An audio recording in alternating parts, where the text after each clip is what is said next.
Monsieur le Premier ministre, savez-vous que la guerre d'Algérie est terminée depuis 63 ans?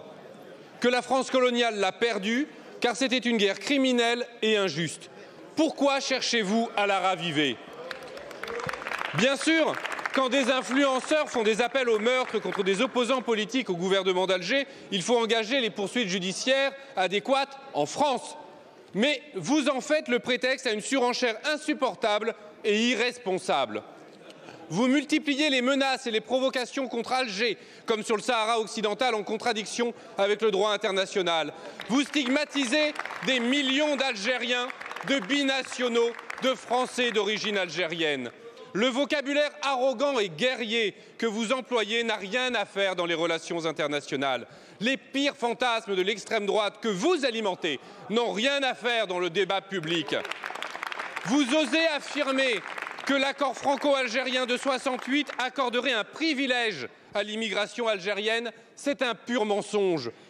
Vous osez parler de rente mémorielle à propos de l'Algérie, comme si c'était un cadeau d'avoir subi 132 ans de colonisation et de souffrance.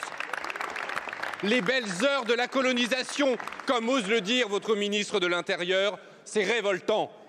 En réalité, c'est l'algérophobie qui est votre rente politique. Vous soufflez sur les braises des haines passées. Vous attisez la xénophobie, l'islamophobie et le racisme dans l'espoir d'exciter l'opinion publique et de masquer vos échecs. C'est répugnant. Et qui en paye le prix?